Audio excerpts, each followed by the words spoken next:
Hi everyone! So ngayon, nagpo-photocopy or nagsiserox po ako ng maraming test paper. So, I'm using this Tascalpa 2020.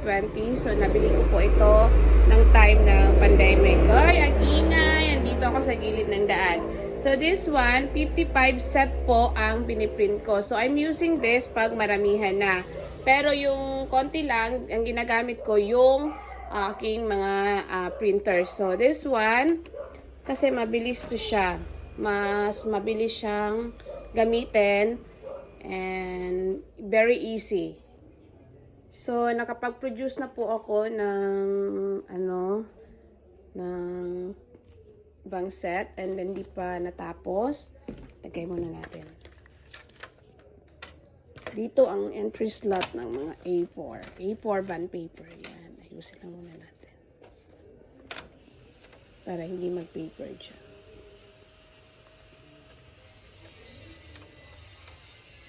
And then, isi-set up ko muna kasi A4.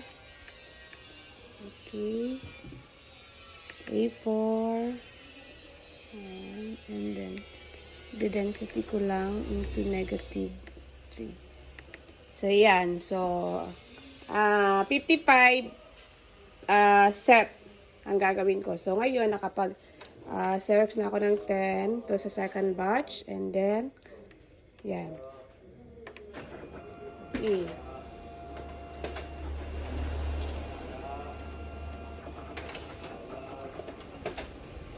Ayan po.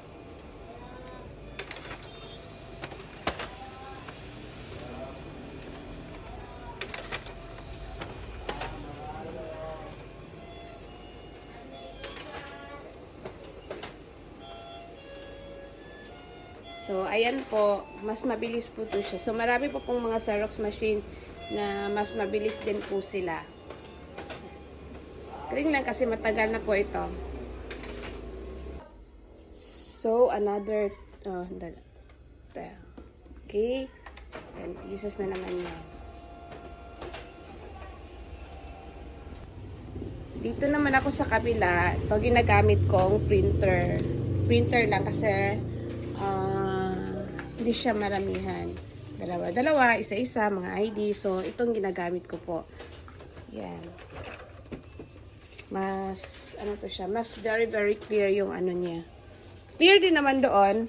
Pero, pag mabilisan, yung Tascalpa ang ginagamit ko. So, pag ito lang. Yan. So, kung magtatanong kayo, if you're using a business, like, naku, ang ingay-ingay talaga dito sa amin. Nasa gilid ako ng daan. You know, na commercial area. Yan. So, dito nagsiserox ako and doon din sa kabila. So, natapos din. Yan, ang dami.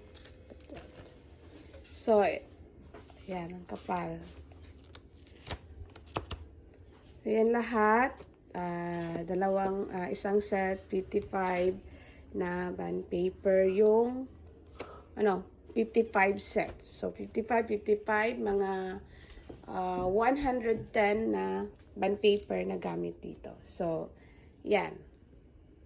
Good for business na po yan, pero medyo masyadong mahal lang po ang kanyang toner, pero sulit naman. So guys, thank you so much for watching. Don't forget to subscribe to my channel and comment down below for any suggestion or comment for your reaction, not a violent reaction. So guys, thank you. Bye! Les Blaguettes!